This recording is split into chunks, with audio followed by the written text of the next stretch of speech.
एक साथ कलकत्ता में हम लोग काम किए। फिर करीब 85 में, उस समय तो बहुत कम मुलाकात हुआ था, मगर सुशीला को हम लोग जानते थे, डेविड राज को जानते थे, उनके साथ हमने काम किया कलकत्ता में। फिर मैं 85 में बोकारो स्टील में आया प्रभु के काम शुरू करने के लिए, और 85 या 86 में बिशप मार्क्स बोकारो में आए थे रांची से एक जीप लेकर, और रात हो गया था और हमें मौका मिला था कि उनके साथ मैं सहभागिता प्राप्त कर सकूं। और उस समय से आज तक किसी न किसी तरह से हम लोग मिलते रहे हैं, बातचीत करते रहे हैं और प्रभु में सहभागिता प्राप्त करते रहे हैं। थोड़ा सा मैं अपने विषय में बतलाना चाहता हूं। मेरा जन्म एक हिंदू परिवार में हुआ था और मैं बचपन से रामायण गीता पढ़ता था। इनफैक्ट मेरा स्कूलिंग आरएसएस स्कूल में हुआ था, भारतीय विद्या मंदिर छपरा में, और मैं हिंदू धर्म को छोड़कर दूसरे धर्म से बहुत नफरत करता था।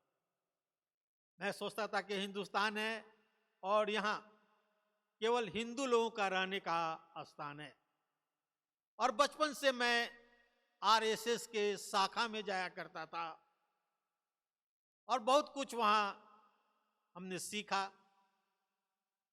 मगर एक दिन जब मैं कॉलेज से लौट रहा था तो एक मसीह भाई ने मुझे प्रभु यीशु मसीह के विषय में पर्चा दिया। मैं उसे फाड़ कर वहीं फेंक दिया उनके सामने, और बहुत आर्गुमेंट किया मैं उनसे कि हिंदू धर्म बेटर है आपके क्रिश्चियन धर्म से। बहुत आर्गुमेंट के बाद उन्होंने मुझे एक नया टेस्टामेंट दिया, न्यू टेस्टामेंट, नया नियम, और मैं लेकर उसके अपने पुस्तकों के साथ रख दिया। कुछ दिनों के बाद मेरी मां की मौत हो गई और मैं सोचने लगा कि मरने के बाद क्या होता है। मैं अपने पुरोहित, अपने पुरख जो बुजुर्ग थे उनसे पूछा, उन्होंने कोई मुझे सैटिस्फैक्टरी आंसर नहीं दिया। और मैं अपने मां से प्रेम करता था और सोचने लगा कि ईश्वर नहीं है, कोई गॉड नहीं है, और मैं नास्तिक के समान जीवन व्यतीत करने लगा। मगर कुछ दिन के बाद जब मैं अपने सेल्फ से दूसरे पुस्तक को निकाल रहा था, ये न्यू टेस्टामेंट जो रखा था गिरा और मैं उससे उठाया और पढ़ने लगा। जब मैंने नए नियम को पढ़ा तो मैंने पाया कि ये मेरे लिए ही लिखे हुए हैं। उसके प्रत्येक शब्द मुझसे बातचीत कर रहे थे, और मैं वहां लोकल चर्च में जाना शुरू किया। मेरा परिवार पूरा आरएसएस का परिवार था, वहां पर सब लोग जानते थे और मानते थे उसी को। और जब मेरे पिताजी को मालूम हुआ कि मैं चर्च जाता हूं तो मुझे घर से निकाल दिया गया। एज 8 ऑफ 18, 18 साल के उम्र में मुझे घर से निकाल दिया गया। मेरे पास कोई सहायता नहीं था, कोई देख रेख करने वाला नहीं था। मगर मैंने बाद में बाइबल में जाना, भजन संहिता 27 के 10 पद में लिखा है, जब तुम्हारे माता पिता छोड़ देंगे तो परमेश्वर तुम्हें संभाल लेगा। When your father and mother will forsake, then Lord will take you up. और मैंने ये महसूस किया कि 18 साल की उम्र से आज तक परमेश्वर ने मेरी देखभाल की, मेरी सहायता, मदद, अगुवाई की। परमेश्वर अपनी महिमा के लिए, लोगों की सेवा के लिए इस्तेमाल किया। मैं 2 बाइबल कॉलेज में पढ़ा, north India Bible institute Hardoi, southern Asia Bible college Bangalore, और मैं Calcutta assemblies of God Mark Buntain के साथ काम करता था, अच्छी तरह से था। मेरी वाइफ वहां +2 बायोलॉजी पढ़ाया करती थी, अच्छा जीवन कट रहा था। मगर परमेश्वर ने मुझे बुलाया कि मैं बिहार में आकर काम करूं। उस समय झारखंड नहीं था, बिहार स्टेट में भी आया करता था। और मैं लोगों से कहा कि मैं बिहार में काम करना चाहता हूं, और कोई मेरी सहायता नहीं किया। और विश्वास से हम Calcutta assemblies of God church से रिजाइन कर मेरा वाइफ स्कूल से रिजाइन कर और हम लोग बोकारो स्टील सिटी में आए। कुछ नहीं था। मेरा एक बेटा 5 साल का और एक बेटा 1 साल का था, और हम लोग एक घर किराया पर लेकर रहने लगे। पहले दिन एक केवल बेडशीट बिछाकर और हम लोग जमीन में सोए थे, मुझे याद है। मगर हमने देखा कि परमेश्वर हमें कभी नहीं छोड़ा। और आज मैं पीछे मुड़कर देखता हूं तो देखता हूं कि प्रभु ने बहुत आशीर्वाद दिया है। 8 एकड़ जमीन में पेंटिकोस्टल असेंबली स्कूल है। उस कंपाउंड में Trinity theological college, Bible college है, पेंटिकोस्टल असेंबली स्कूल है, चर्च, बाइबल कॉलेज, स्कूल, और बहुत सारी सेवकाई वहां पर है, जहां लोग आते हैं और प्रभु को पाते हैं। प्रभु ने मुझे एक ऐसे समाज से लाया, चुना, निकाला और मुझे इस्तेमाल किया। आरएसएस बैकग्राउंड से प्रभु ने मुझे लाया, और मैं बड़े ही हिम्मत के साथ अपने हिंदू भाई बहनों को सामने परमेश्वर का वचन रख सकता हूं। मैं उनके विषय में जानता हूं, और मैं परमेश्वर को महिमा और प्रशंसा करना चाहता हूं कि मुझे चुना, बुलाया और इस्तेमाल किया है। मुझे अवसर मिला है कि आज आपके बीच में मैं खड़ा होकर और किंगडम्स प्लान फॉर वुमेन के विषय में बतलाना पाऊं। किंगडम्स प्लान फॉर वुमेन, परमेश्वर के राज में महिलाओं की क्या योजना है। आपकी परमेश्वर के राज में क्या योजना है। यदि बाइबल आपके पास है तो निकालिए। गलतियों की पत्री 3 अध्याय के 26, 27, 28 और 29 पद। 26 से 29 पद यहां इस प्रकार लिखा हुआ है, क्या तुम सब उस विश्वास करने के द्वारा जो मसीह यीशु पर है परमेश्वर के संतान हो, और तुम में से जितनों ने मसीह का बपतिस्मा लिया उन्होंने मसीह को पहन लिया।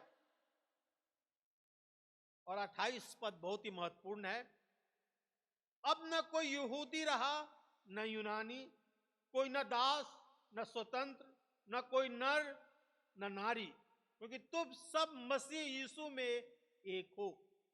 28 पद में फिर पढ़ना चाहता हूं, अब न कोई यहूदी रहा न यूनानी, न कोई दास न स्वतंत्र, न कोई नर न नारी, क्योंकि तुम सब यीशु मसीह में एक हो।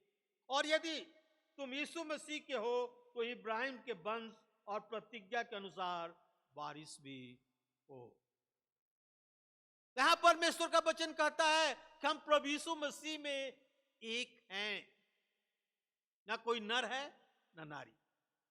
बहुत आज देखा जाता है कि आज के समाज में महिलाओं को तिरस्कार मिलता है, पुरुषों के बराबर उन्हें खड़ा होने की इजाजत नहीं मिलता, और उन्हें पुरुषों से नीचे देखा जाता है। मगर यह सही नहीं है परमेश्वर के दृष्टि में। महिलाओं के विषय में परमेश्वर की क्या योजना है। परमेश्वर की दृष्टि में महिला और पुरुष दोनों बराबर हैं। हम उन्हें नीचा नहीं देख सकते। नीति वचन और उसके 29 अध्याय के 18 पद में कहता है, जहां दर्शन की बात नहीं होती वहां लोग निरंकुश हो जाते हैं। जहां दर्शन की बात नहीं होती वहां लोग निरंकुश हो जाते हैं। और आज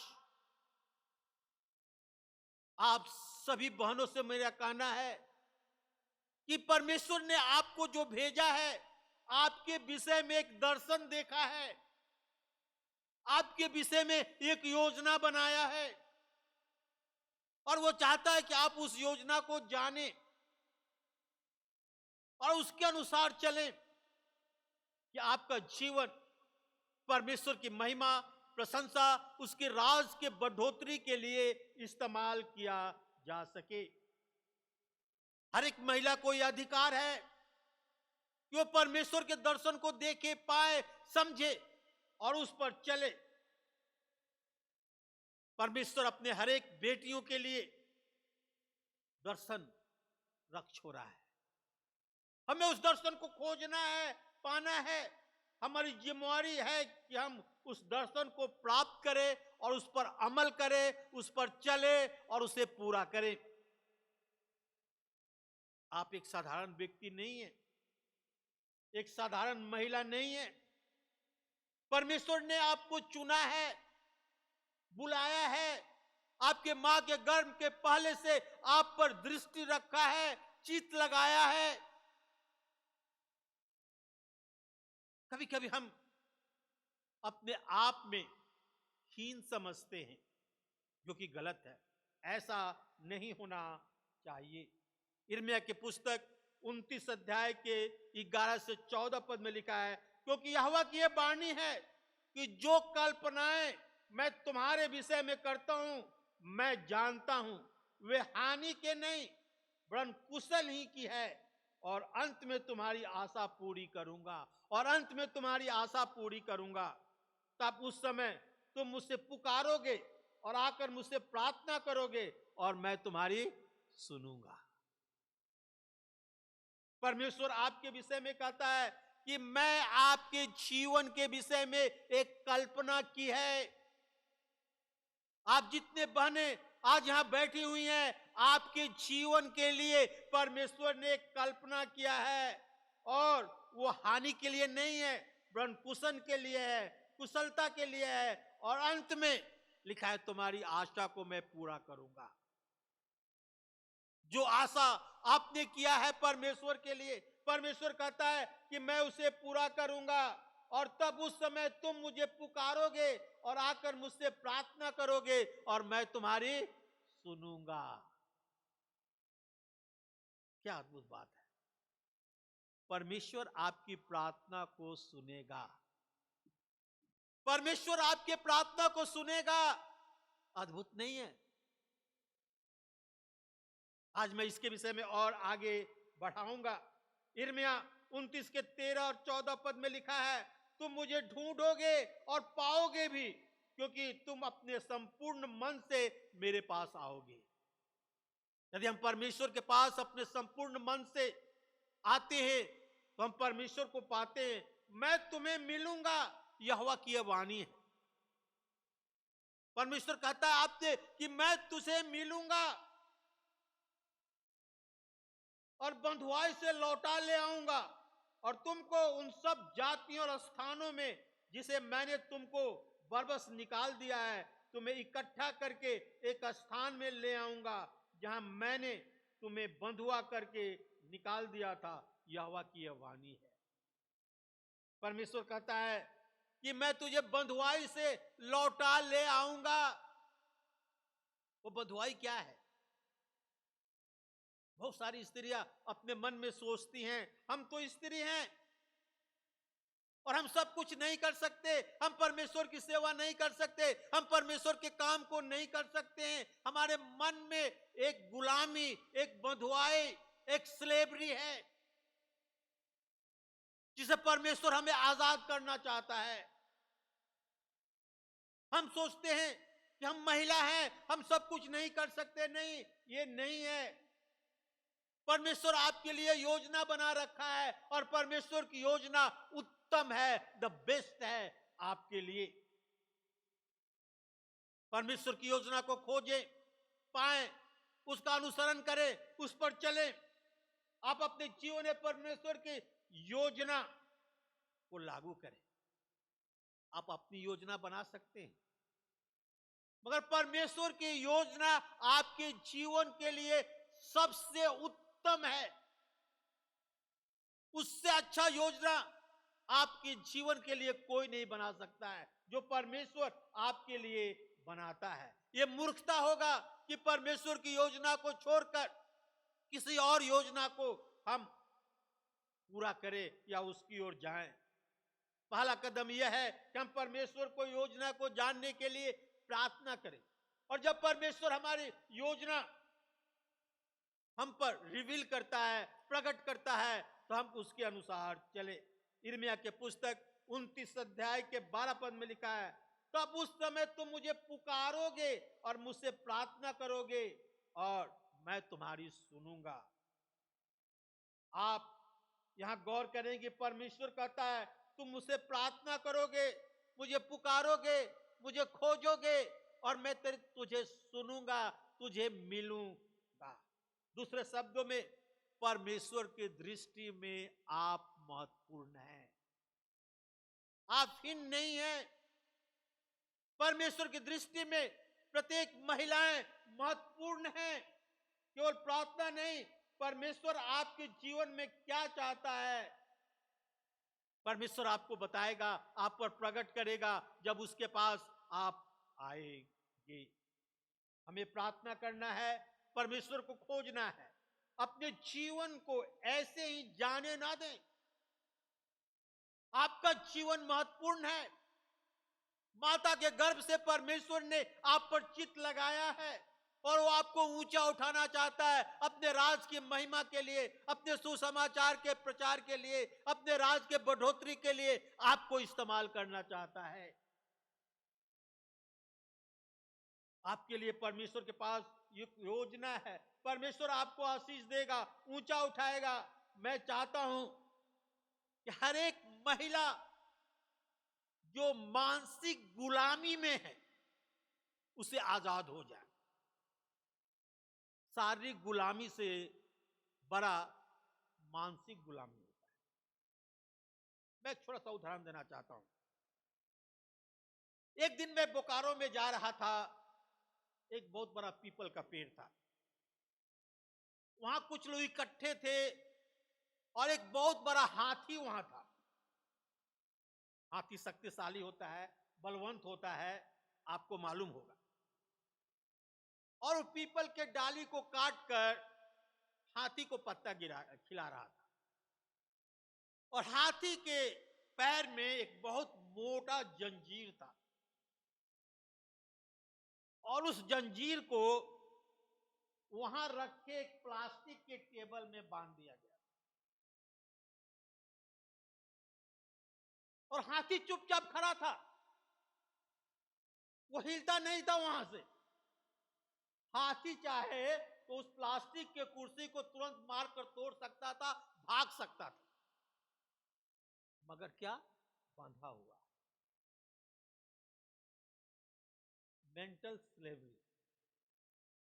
उसको मालूम है कि मैं बंधा हूं, उसके पास सामर्थ है, शक्ति है।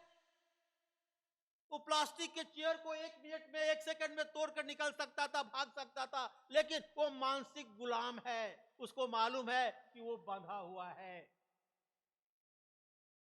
उसी प्रकार आज बहुत सारे महिलाएं मानसिक गुलाम है। उन्हें बताया गया है कि तुम स्त्री हो, तुम महिला हो, तुम बेटी हो, तुम सब कुछ नहीं कर सकती, तुम में सामर्थ्य नहीं है। और वो विश्वास कर लेती हैं इस बात को, क्योंकि समाज इस पर जोर देता है, इसे बतलाता है। जिस प्रकार उस हाथी को प्लास्टिक के कुर्सी, यहां का प्लास्टिक कुर्सी थोड़ा मजबूत है और पतला था, वो बांध कर रखा गया था प्लास्टिक के चेयर से कितने बड़े हाथी को। मानसिक गुलामी, मेंटल स्लेवरी। उसी प्रकार आज महिलाओं को गुलाम बना के रखा गया है। उन्हें अपने शक्ति का पता नहीं है। उन्हें मालूम है कि वो बांध दी गई हैं, वो स्त्री हैं, वो महिलाएं हैं, वो कुछ नहीं कर सकती। आज आपको आजाद होना है। परमेश्वर की कलीसिया में आज ये बहुत सारी महिलाएं हैं जो अपने जीवन में संकीर्ण विचार रखती है, संकीर्ण जीवन व्यतीत करती है। शैतान महिलाओं से झूठ बोल रखा है कि आप महिला हैं, उन्हें कायल कर रखा है, उन्हें संदेह में रखा है कि आपका जीवन महत्वपूर्ण नहीं है। यह है मानसिक गुलामी। शैतान आपसे झूठ बोल के रखा है, आपको फंसा के रखा है, आपको गुलाम बना के रखा है और आपको आजाद होने की आवश्यकता है। आपके पास सामर्थ्य है, शक्ति है, परमेश्वर की योजना है, परमेश्वर का दर्शन है जो आपको परमेश्वर देना चाहता है। आप परमेश्वर के बात को समझे, इसलिए कि यह महत्वपूर्ण नहीं, उनके जीवन के विषय में सोचने की आवश्यकता है। उन्हें अपने लक्ष्य उद्देश्य के विषय में भी सोचने की आवश्यकता है। कभी हम और आप अपने जीवन के उद्देश्य, भविष्य, परमेश्वर की योजना, परमेश्वर की दर्शन के विषय में नहीं सोचते, जो कि बहुत ही महत्वपूर्ण है। बाइबल कहता है जहां दर्शन की बात नहीं होती वहां लोग निरंकुश हो जाते हैं। तो ये परमेश्वर के दर्शन की बात सोचना है। महिलाएं परमेश्वर के लिए महत्वपूर्ण है। वे परमेश्वर की योजना को जीवन में पाकर परमेश्वर के लिए महत्वपूर्ण काम कर सकती हैं। आप कभी ना सोचे कि आप महिला हैं, आप कुछ नहीं कर सकती। जब हम बाइबल पढ़ते हैं तो पाते हैं कि परमेश्वर अपने राज के लिए महिलाओं को बहुतायत से इस्तेमाल किया है। बाइबल में बहुत सारे उदाहरण मिलेगा। आज भी परमेश्वर महिलाओं को बहुतायत से इस्तेमाल करना चाहता है। अपने जीवन में परमेश्वर की इच्छा योजना को खोजे और उस पर चलें। परमेश्वर आपको बुला रहा है, आप उसके कामों के लिए आए। यह महत्वपूर्ण है। महिलाएं जो हैं वे प्रभाव डाल सकती हैं। वुमेन ऑफ इन्फ्लुएंस, प्रभावकारी महिलाएं। मैं बाइबल से कुछ उदाहरण देना चाहता हूं कि बाइबल में जो महिलाएं हैं वो किस प्रकार अपने परिवार, अपने बेटे, अपनी बेटियां, अपने समाज पर प्रभाव डाली।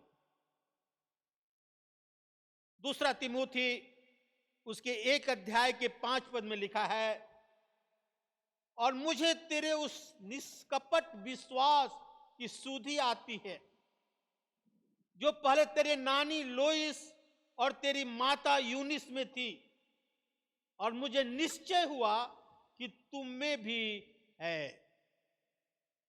बाइबल में तिमोथी की पुस्तक है, पत्रियाएं हैं, और तिमोथी जो था वो यंग पास्टर था। और पौलुस प्रेरित उसको जब लिखता है तो कहता है मुझे तेरे उस निष्कपट विश्वास की सुधि आती है। रेफरेंस क्या देता है? जो पहले तेरी नानी लुइस और तेरी माता यूनिस में थी, मुझे निश्चय हुआ कि तुम में भी वही विश्वास है। रेफरेंस देता है उसकी नानी और उसके मां के विषय में, विश्वास के विषय में। हम देखते हैं यहां पर कि तिमोथी की नानी जो थी वो प्रभु में विश्वास करती थी, उसकी मां जो थी वो प्रभु में विश्वास करती थी, और उसका प्रभाव, इन्फ्लुएंस तिमोथी पर था। उन्होंने इन्फ्लुएंस किया तिमोथी को कि वो प्रभु में बने रहें, प्रभु में चले, और तिमोथी एक अच्छा पास्टर बना। आप जो इतनी माताएं यहां बैठी हुई है, आपका इन्फ्लुएंस आपके बच्चों पर होना चाहिए कि वो सही रास्ते पर चले और एक अच्छा व्यक्ति बने।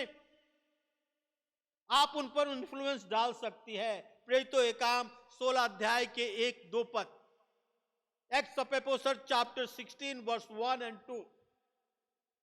फिर वह दिरबे से लुस्त्रा में आया और देखो वहां तिमोथी नाम एक चेला था जो किसी विश्वासी यहूदनी का पुत्र था, परंतु उसका पिता यूनानी था और लुस्त्रा और इकुनिमुम के भाइयों में सुनामी था।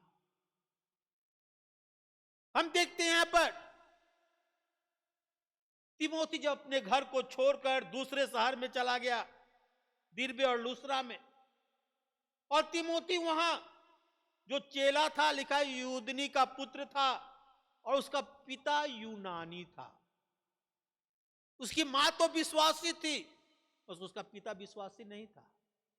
उसके बावजूद भी उसकी मां उस पर प्रभाव डाली और जब वो दूसरे शहर में गया वहां भी उसका बहुत नाम था।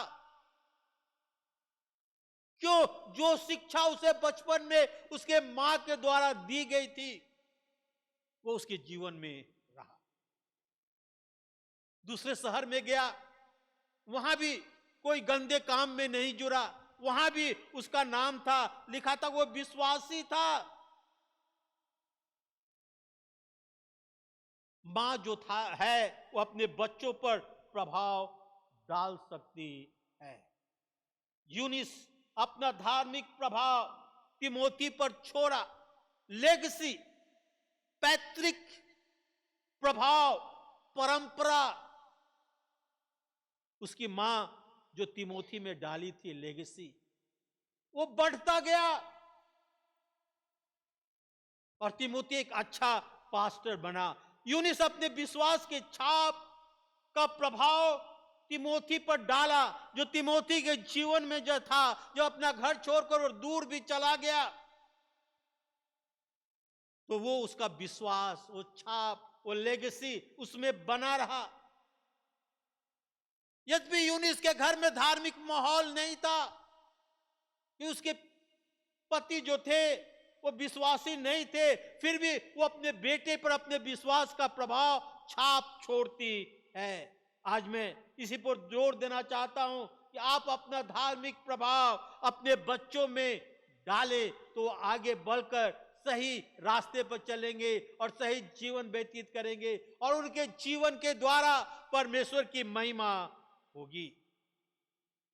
नीति वचन उसके 22 अध्याय के 6 पद में लिखा है, जो हमारा स्कूल का भी एक पद है, पेंटिकोस्टल असेंबली स्कूल का, लड़के को उसी मार्ग का शिक्षा दे जिसमें उसे चलना चाहिए और वो बुढ़ापे में भी उससे न हटेगा।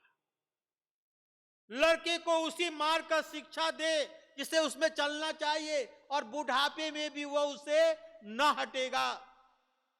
तो मां की जिम्मेवारियां यहां बढ़ जाती है कि आप अपने बच्चों को शिक्षा दे उसी मार्ग को जिसमें उन्हें चलना चाहिए।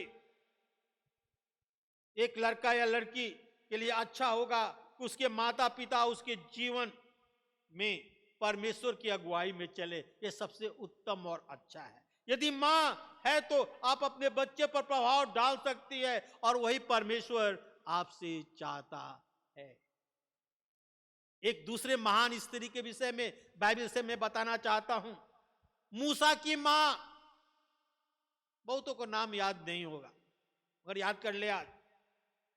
मूसा के मां का नाम यकोबेद था। उसके 3 बच्चे थे, मूसा, हारून और मिरियम। और उस समय बहुत संकट का घड़ी था। इस्राएली लोग जो थे, यहूदी लोग जो थे, मिस्र के अधीन में थे और जितना उन्हें पुत्र जन्म होता था उस समय के राजा उन्हें मार देता था। आप जानते हैं बाइबल के इस बात को। और मूसा की मां जो थी, मूसा को छिपा के रखी बहुत दिनों तक।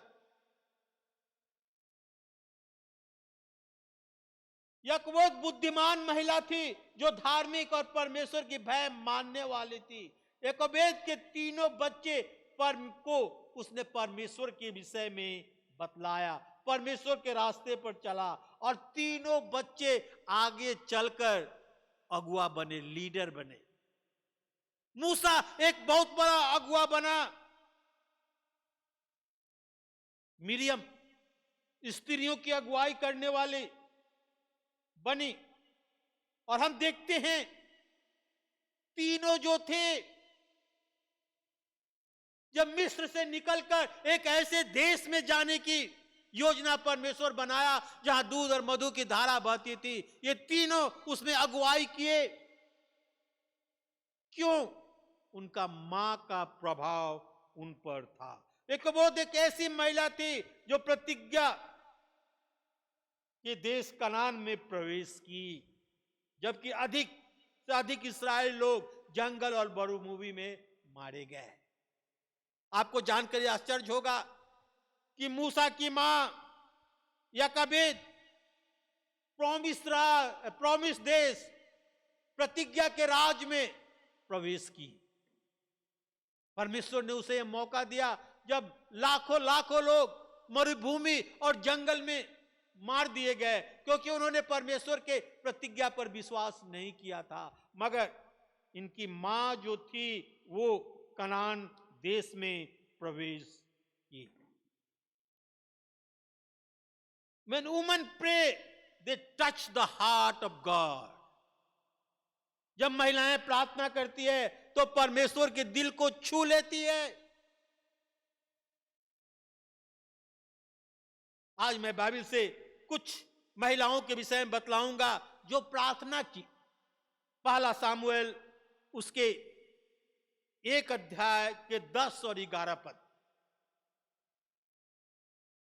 और यह मन में व्याकुल होकर यहोवा से प्रार्थना करने और बिलख बिलख कर रोने लगी। और उसने यह मन्नत मानी कि हे सेनाओं के यहोवा, यदि तू अपने दासी के दुख पर सचमुच दृष्टि करे और मेरी सुधि ले और दासी को भूल न जा, तो अपने दासी को पुत्र दे, तो मैं उसे जीवन भर यहोवा के लिए अर्पण करूंगी और उसके माथा पर छुरा न फिरेगा। जब ये प्रार्थना यहोवा के सामने कर रही थी और उसका मुंह तो चल रहा था मगर सब नहीं निकल रहा था, याजक हन्ना समझा कि वो नशे में है, शराब के नशे में है। 12 से 14 पद। जब यहोवा से प्रार्थना कर रही थी तो एली उसके मुंह की ओर ताक रहा था और हन्ना मन ही मन कह रही थी। उसके ओठ तो हिलते थे परंतु उसका शब्द न सुनाई पड़ता था, इसलिए एली ने समझ लिया कि वो नशे में है। तब एली ने उससे कहा, तू कब तक नशे में रहेगी? अपना नशा उतार। हन्ना क्या बोलती है? नहीं हे मेरे प्रभु, मैं दुखियारी हूं, मैंने ना तो दाख मधु पिया है ना मदिरा, मैंने अपने मन की बात खोलकर यहोवा से कह दी है। मैंने अपने मन की बात खोलकर यहोवा से कर दी है। अपनी दासी को ओछी स्त्री न समझ। मैंने जो कुछ अब तक कहा वो बहुत शोकित होने और चिढ़ाए जाने के कारण कहा है। एली ने कहा, कुशल से चला जा, इस्राएल का परमेश्वर तुझे मन चाहा वर देगा। हन्ना अपने दिल को खोलकर परमेश्वर के सामने प्रार्थना की। हन्ना बांझ थी, चिढ़ाई जा रही थी। अपने पति के साथ, अपने सौतन के साथ वो परमेश्वर के मंदिर में जाया करती थी और एक दिन वो अपने दिल को खोलकर परमेश्वर के सामने प्रार्थना की। जबकि महिलाएं प्रार्थना करती हैं तो परमेश्वर के हृदय को छू लेती है।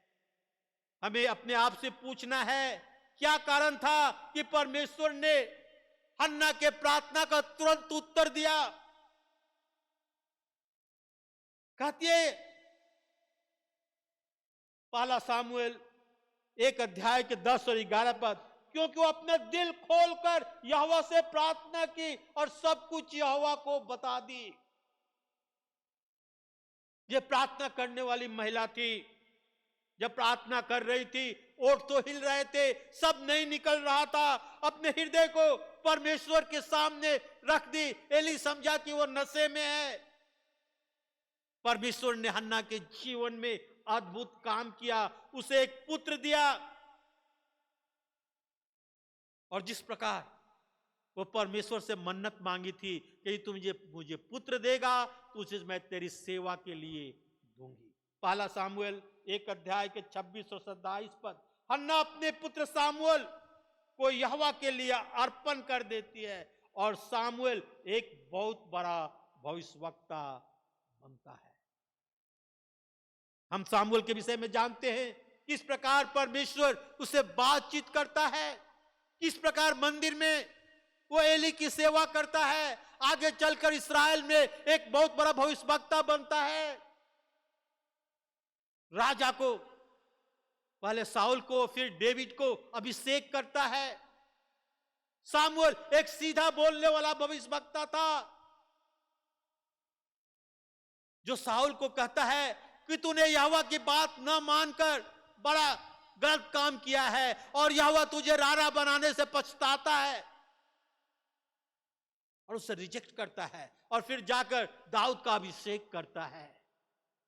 यही सामुएल था जिसके लिए हन्ना ने प्रार्थना की थी। जब महिलाएं प्रार्थना करती है तो परमेश्वर के हृदय को छू लेती है।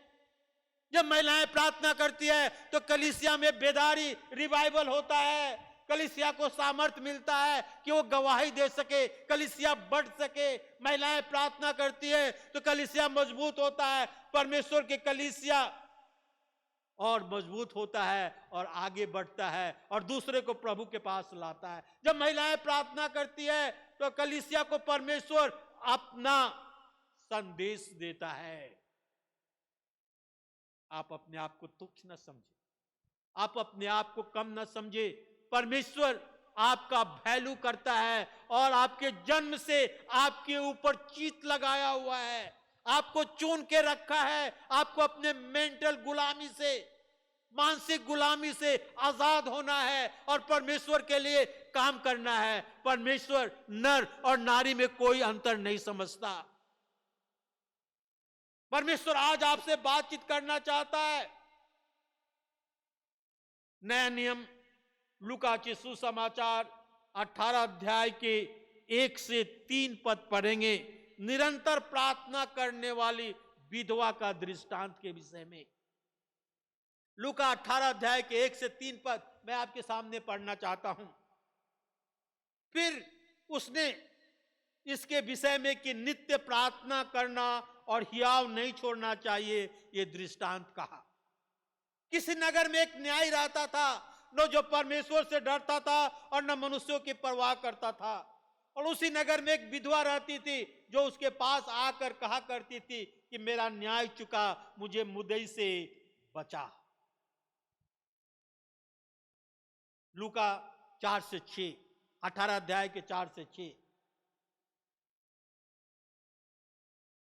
उसने कितने समय तक तो न माना, परंतु अंत में मन में विचार करके कहा, यद्यपि न मैं परमेश्वर से डरता न मनुष्यों की परवाह करता हूं, तो भी यह विधवा मुझे सताती रहती है, इसलिए कि मैं उसका न्याय चुकाऊं।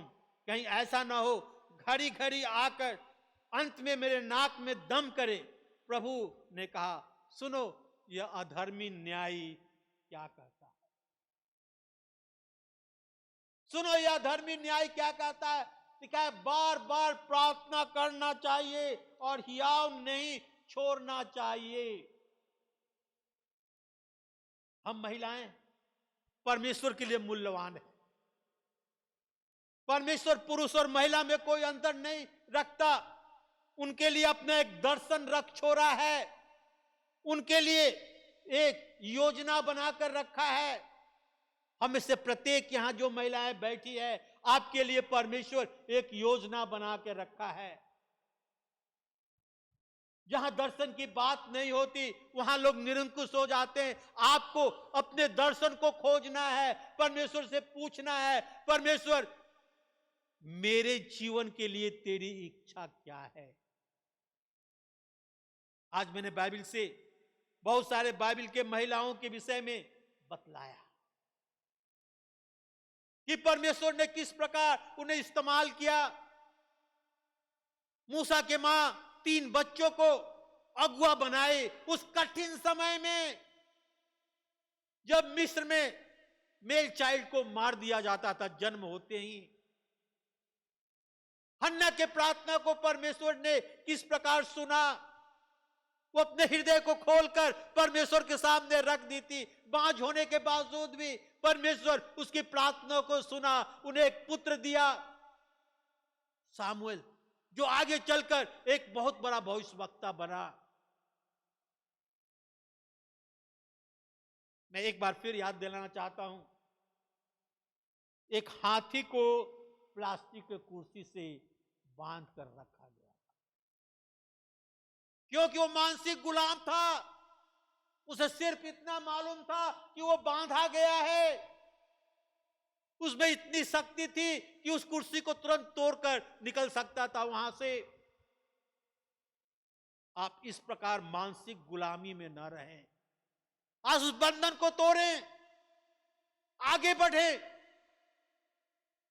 परमेश्वर आपको इसीलिए चुना है, इसीलिए बुलाया है, आपके माता के गर्भ से आप पर चित्त लगाया हुआ है कि आप उसके दर्शन की खोजी हो, उसके कार्य को करें। आप अपने आप को तुच्छ ना समझे, आप अपने आप को कम ना समझे किसी से। परमेश्वर महिलाओं को इस्तेमाल किया और परमेश्वर आज भी महिलाओं को इस्तेमाल करना चाहता है। परमेश्वर आपको इस्तेमाल करना चाहता है। मैं आपके लिए प्रार्थना करना चाहता हूं। आइए अपने सर को झुकाएं। पवित्र महान जीवित सामर्थ्य प्रभु, बड़े नम्रता और दीनता के साथ तेरे चरणों के पास आते हैं। तेरा धन्यवाद करते हैं प्रत्येक बहनों के लिए जो आज यहां इकट्ठी हुई है। प्रभु जी, उनमें से प्रत्येक को हम तेरे हाथ में सौंपते हैं। तू इनके मानसिक गुलामी से आजाद कर प्रभु, अपने शक्ति और सामर्थ्य से भर दे, अपने पवित्र आत्मा से भर दे। इनके जीवन में प्रभु जी उस दर्शन की बात बता जो तू इनके लिए देखा है, कि वो तेरे राज के बढ़ने के लिए, तेरे सुसमाचार के प्रचार के लिए आगे बढ़ते जाए प्रभु, और इनका जीवन इस्तेमाल किया जा सके। प्रभु इन्हें प्रार्थना का जीवन दे।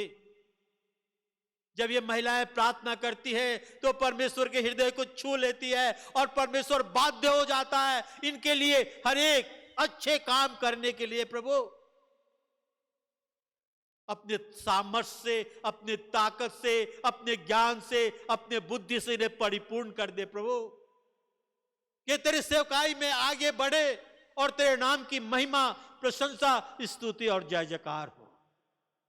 इन्हें तेरे हाथ में सौंपते हुए सारी गौरव, महिमा, प्रशंसा प्रभु तुझे देते हुए ये प्रार्थना अपने उद्धारकर्ता प्रभु यीशु ख्रिस्ट के नाम में चाहते हैं। सुन और ग्रहण कर। आमीन।